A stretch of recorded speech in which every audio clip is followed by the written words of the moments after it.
حیدرآباد بالخصوص پرانے شہر کے عوام کی ایک دیرینہ خواہش کی تکمیل ہو گئی ہے۔ صدر مجلس رکن پارلیمنٹ حیدرآباد بیرسٹر اسد الدین اویسی کی نمائندگی پر MGBS میٹرو اسٹیشن کے پاس پاسپورٹ سیوا کیندر کا آغاز ہو گیا ہے۔ بیرسٹر اویسی کی طرف سے اس سلسلے میں مرکزی حکومت سے نمائندگی کی گئی تھی اور آج اس کا افتتاح عمل میں آیا۔ افتتاحی تقریب میں صدر مجلس بیرسٹر اسد الدین اویسی، میئر حیدرآباد کتوال وجے لکشمی کے علاوہ ریاستی وزیر پونم پربھاکر اور محکمہ وزارت خارجہ کے لوگ بھی موجود تھے اور پاسپورٹ سیوا کیندر کا عملہ بھی موجود تھا۔ واضح رہے کہ اس پاسپورٹ سیوا کیندر کے آغاز سے پرانے شہر کے عوام کو کافی آسانی ہوگی، کیونکہ پرانے شہر کے عوام کو پاسپورٹ سیوا کیندر کے لیے یا تو ٹولی چوکی، امیر پیٹ، بیگم پیٹ جانا پڑ رہا تھا، لیکن اب MGBS میٹرو اسٹیشن پر یہاں اس کا آغاز ہو گیا ہے اور صدر مجلس بیرسٹر اسد الدین اویسی کی نمائندگی پر اس پاسپورٹ سیوا کیندر کا آغاز ہوا ہے۔ بیرسٹر اسد الدین اویسی نے اس موقع پر منعقدہ تقریب سے خطاب کرتے ہوئے کہا کہ پرانے شہر کے عوام کے لیے یہ دیرینہ خواہش تھی جس کی آج تکمیل ہوئی ہے۔ محترم جناب پونم پربھاکر صاحب، وزیر حکومت Telangana, mayor Hyderabad, collector Hyderabad, chief passport officer, regional passport officer, ہمارے چھوٹے بھائی رکن پارلیمان یادو صاحب، جناب گولڈی صاحب، MLC صاحب، معزز حاضرین اکرام، یہ بڑی خوشی کی بات ہے کہ آج ساؤتھ حیدرآباد میں اور حیدرآباد کے پارلیمانی حلقے میں یہاں پر اس بس سٹینڈ میں، اس تاریخی بس سٹینڈ میں پاسپورٹ سیوا کیندر کا آج یہاں پر افتتاح کیا گیا ہے اور میرے لیے بذات خود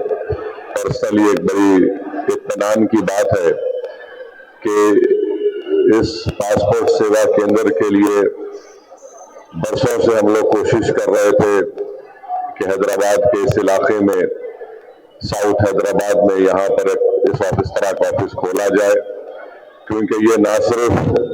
ساؤتھ حیدرآباد، جنوبی حیدرآباد کی عوام کے لیے، بلکہ میں تو سمجھتا ہوں کہ جنوبی تلنگانہ کے علاقے کے لوگوں کے لیے بھی یہ بڑا فائدہ مند رہے گا، اور خاص طور سے میٹرو اسٹیشن میں اس طرح کا آفس کھولنا یہاں پر آنے والوں کے لیے بڑی آسانی ہوگی۔ اور ابھی ہم کو بتلایا گیا کہ کس طریقے سے یہاں پر کام ہو رہا ہے، اور ہمارے لیے ایک بہت خوشی کی بات ہے کہ حیدرآباد میں جو پاسپورٹ آفس ہے وہ پورے ملک میں سب سے زیادہ پاسپورٹ ایشو کرتے ہیں، ان کا نمبر 5واں ہے۔ ممبئی ہے، بنگلورو ہے، لکھنؤ، چندی گڑھ کے بعد حیدرآباد کے پاسپورٹ آفس کا نمبر آتا ہے۔ اور اگر آپ تاریخ میں پیچھے جائیں گے تو 1976 میں چنئی میں پاسپورٹ آفس ہوتا تھا اور حیدرآباد اور اس وقت کے آندھرا پردیش کے لوگوں کو چنئی جانا پڑتا تھا، تو 76 کے بعد یہاں پر حیدرآباد میں پاسپورٹ آفس کھولا گیا، اور جتنے اس طرح کے سیوا کیندر کھولے جائیں گے، اس کا راز تعلق ہماری تلنگانہ اور حیدرآباد کے عوام کے ترقی سے اس کا ایک رشتہ ہے، کیونکہ آپ جانتے ہیں کہ بڑی تعداد میں حیدرآباد کے نوجوان لڑکے لڑکیاں باہر کے ملک کو جاتے ہیں، بیرون ملک کو جاتے ہیں اپنی تعلیم کو مکمل کرنے کے لیے، اپنی جاب نوکریوں کی تلاش میں یا نوکری کرنے جاتے ہیں، تو سمجھتا ہوں کہ ایک بہت فائدہ مند چیز ثابت ہوگی۔ میں وزارت خارجہ کا شکر گزار ہوں، منسٹری آف ایکسٹرنل افیئرس کا، کہ انہوں نے ہماری اس پرانے مطالبے کو یہاں پر اس کو قبول کیا اور یہاں پر اس کا اسٹیبلشمنٹ عمل میں لایا گیا ہے، اور میں عوام سے اپیل کرتا ہوں کہ وہ زیادہ سے زیادہ اس آفس سے استفادہ حاصل کریں